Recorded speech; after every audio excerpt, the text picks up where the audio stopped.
क्या हुआ? पिंकी गायब है।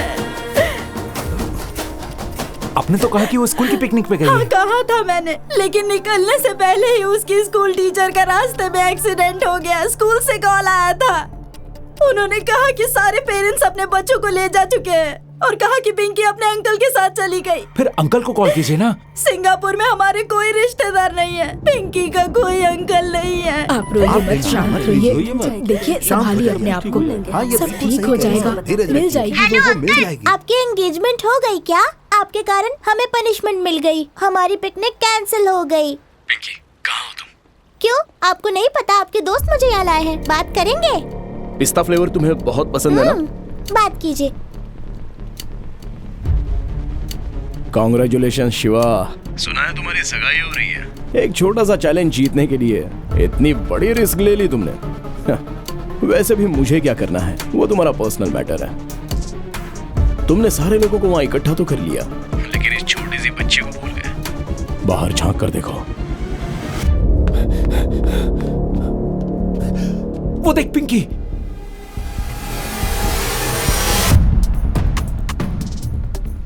अब जरा ऊपर की तरफ। अगले 30 सेकंड्स में जब सुई छह पर टच करेगी तो 4 टन का बोझ सीधे नीचे आएगा। सिर्फ पिंकी ही नहीं, 5 मीटर के दायरे में जो भी जिंदा इंसान होगा वो बच नहीं पाएगा। शिवा, क्रेन हिल रही है। हादसा बहुत दर्दनाक होगा ना?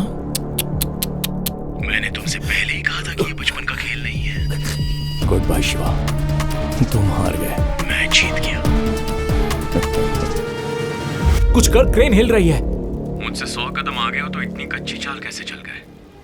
कुछ 230 करीबी लोग हैं मेरे, जानता था तुम उनमें से किसी एक को आराम से पकड़ लोगे, इसीलिए तुम्हारे किसी करीबी को मैंने पकड़ा है।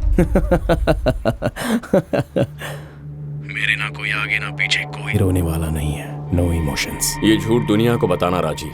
जब फ्लाइट से आए तो अलग अलग टिकट्स खरीदे, अलग अलग सीट्स पर बैठे, होटल में मिले तो ऐसे दिखाया जैसे कोइंसिडेंस था। तुम उसे पूरी दुनिया से छुपा कर रखना चाहते हो ना, पर ऐसा हुआ नहीं। वाओ। ओह हाय। अनीशा राजीव तुम्हारी पत्नी है, उसके पेट में जो बच्चा है वो भी तुम्हारा है। अगर उन दोनों जिंदा देखना है तो पिंकी को खरोच भी नहीं आनी चाहिए।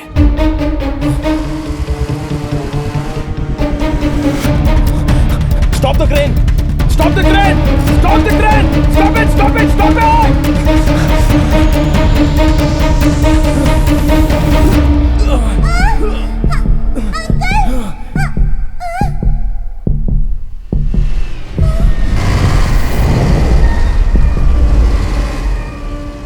क्या है राजीव, तुमने तो कहा था नो इमोशंस, लेकिन अनीशा का नाम सुनते इतने इमोशनल हो गए। तुम बकवास कर रहे हो, तुम्हें कुछ नहीं पता है।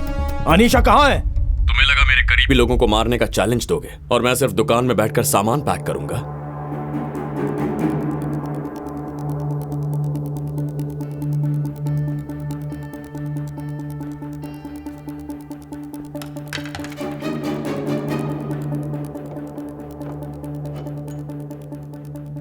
तुम्हें पता था पुलिस आ रही है, फिर भी तुम वहीं रुके रहे और उन्हें तुम्हें पकड़ने दिया। तुम्हें पता है कि मैं ये सब तुम्हारे लिए कर रहा हूं, तुम्हारी सेफ्टी के लिए। जब मुझे पता है कि कोई मेरा दुश्मन है तो मुझे पता करना होता है कि वो कौन है। बैठ जाओ। जैसा मैंने सोचा था वो कोई स्मार्ट पुलिस वाला तो नहीं है, एक पुराना दुश्मन है। आज रात तुम यहां से निकल जाओ अनीशा। यह है तुम्हारे फ्लाइट टिकट्स और तुम्हारे लिए नया पासपोर्ट। नहीं राजीव, मैं तुम्हें छोड़कर कहीं नहीं जाऊंगी। नहीं अनीशा, इस वक्त मेरे लिए तुम्हारी सेफ्टी ज्यादा जरूरी है। तुम्हें पता है ना कि अगर कुछ खास बात होगी तभी तो मैं इतना बोल रहा हूं। हमेशा की तरह जब तक हम फिर से ना मिले, एक दूसरे से कोई कम्युनिकेशन नहीं करेंगे।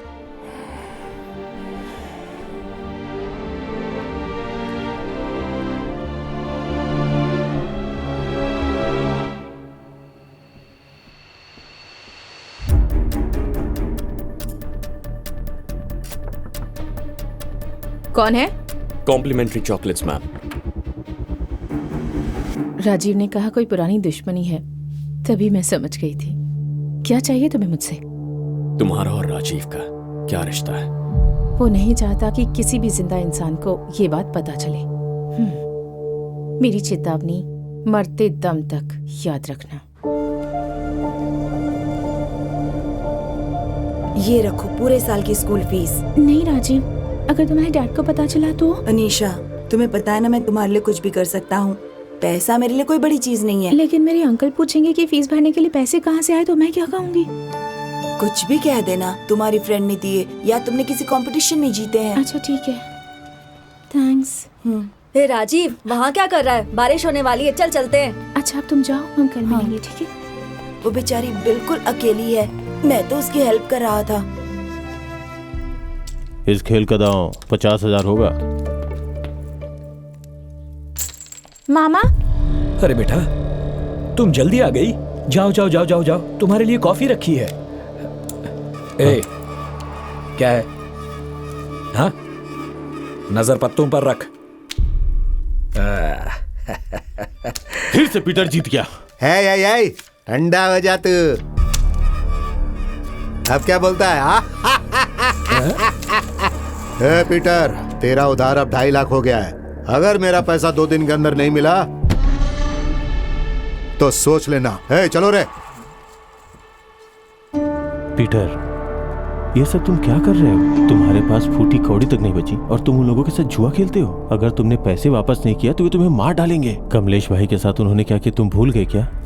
देखो विनोद, पिछले साल तक मैं जीत रहा था ना। हाँ, 3 महीने से जरा मेरा बैड लक चल रहा है। विनोद, बस एक दाव खेलने दो ना, बस एक दाव में सब जीत लूंगा। खेलने के लिए बचा क्या है तुम्हारे पास? तुम्हारी हालत वो अच्छे से जानते हैं। तुम्हारे पास पैसे नहीं है, वो खेलने क्यों आएंगे? विनोद, उन्हें सिर्फ एक बार खेलने के लिए बुला। देख, कल 4 तारीख है। 4 मेरा लकी नंबर है। पर पीटर, सारा नुकसान कवर हो जाएगा। छोटा दांव खेलोगे तो हारे हुए पैसे नहीं जीत पाओगे। अगर बड़ा दांव खेलोगे तो शायद कुछ फायदा हो जाए। हाँ, दोनों की नजर तुम्हारी भांजी पे है। कहो तो कल उन्हें बुला लेता हूँ। ज़बान खींच लूंगा। तुम्हारे पास ये आखिरी मौका है। तुम्हें खुद की जीत पे भरोसा है ना, तो फिर क्या प्रॉब्लम है? तुम बस अपनी भांजी को मना लो तो वो खेलने के लिए तैयार हो जाएंगे। अरे वो छोटी बच्ची है। ठीक है, फिर रहने दो, मैं चलता हूँ। आप ऐसे लोगों को अपने घर में क्यों बुलाते हैं मामा? ए, चुप रहो। वो मेरे बारे में क्या क्या कह रहा था और आप चुपचाप सुन रहे थे। आपको जुआ खेलने की इतनी आदत लग चुकी है। ए, चुप करो, यहाँ आओ। ए, आओ ना, मुझ पर भरोसा रखो। आओ बैठो। देखो, इसमें रोने जैसा कुछ नहीं है। ये सब मैं किसके लिए कर रहा हूँ? तुम्हारे लिए ही तो कर रहा हूँ। पिछले 10 सालों से मैंने तुम्हारा अच्छे से ख्याल रखा है कि नहीं? हाँ, तुम्हारी स्कूल की फीस भरी, तुम्हारे लिए नया यूनिफॉर्म खरीदा, नया हेयर ड्रायर खरीदा और स्कूल बैग, जूते, परफ्यूम, ये सब नहीं लाया क्या? लेकिन पिछले 3 महीनों से मेरा बैड लक चल रहा है। 1 महीने आप मेरा अच्छे से ख्याल रखते हैं, अच्छी अच्छी चीजें लाते हैं, लेकिन अगले ही महीने मेरी स्कूल की फीस भी नहीं दे पाते। मामा, ऐसा मत कीजिए। आपकी इस जुए की आदत से अब मुझे डर लगने लगा है। डरने की कोई बात नहीं। तुम तो अब लोगों की तरह बोलने लगी हो। ये सिर्फ एक खेल है। It's mathematics. जिसे मैथमेटिक्स समझ में आता है वही जीतता है, और जिसे मैथमेटिक्स समझ में नहीं आता वो लोग इसे जुआ कहते हैं। देखो ना, अभी अभी हमने जो गेम खेला था ना अभी यहाँ पर, इसमें अगर ये वाला पत्ता नहीं निकलता तो पता है क्या होता है? सारा पैसा मैं जीत जाता, फिर तुम्हें राजकुमारी की तरह रखता। हाँ, पर कल मैं ही जीतूंगा कल। हाँ, देख लेना। अब तो वो लोग घर पर ही जुआ खेलने लग गए। तुम अपनी क्लास में जाओ, ये मुझ पर छोड़ दो। मुझे घर जाने से बहुत डर लगता है राजीव। मत रो अनीशा। देखिए ना मामा, मैंने सारा घर साफ करके रख। क्या हुआ मामा? तुम्हारे मामा का बहुत बुरा वक्त चल रहा है बेटा। 52 पत्तों में से जो एक पत्ता मैं नहीं चाहता था, वही पत्ता बार बार आ रहा था। बस एक बार अपने मामा की जान बचा लो बेटा। पीटर, क्या कर रहे हो तुम? इतना इमोशनल क्यों हो रहे हो? ये कोई छोटी बच्ची है क्या? हाँ, जाओ यहाँ से, जाओ। मुझे माफ कर दे। दरवाजा बंद कर दे। घबराओ नहीं अनीशा। अरे कुछ नहीं होगा। प्लीज दूर हटिए मुझसे।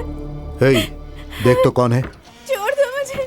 कौन है तू? अनीशा है क्या? मैं उसे ले जाने आया हूँ। क्या कहा? ले जाने आया है? तू कौन होता है? अरे शांत हो जाओ। प्लीज मुझे हाथ हट जाओ। ए, कौन है तू? हाथ लगा उसे। क्या बोला? हाथ लगा के दिखा, छू कर दिखा।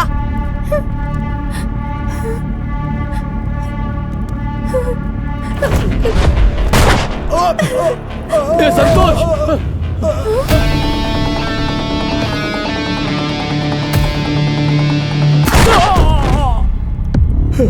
मैं इसे पैसे देकर तुम्हें यहाँ से ले जाने के लिए आया था, लेकिन तुम्हारे अंकल ने सारी हदें पार। क्या कर रहा है? बताओ निशा, मार डालू क्या इसे? मैंने तुम्हारे लिए क्या कुछ नहीं किया। जरा सोच के देख। ए लड़के, मार डालू इसे।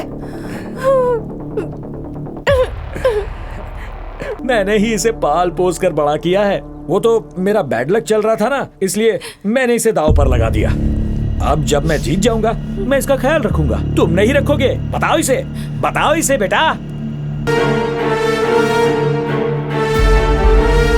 बेटा, नहीं ऐसा मत करना। देखो।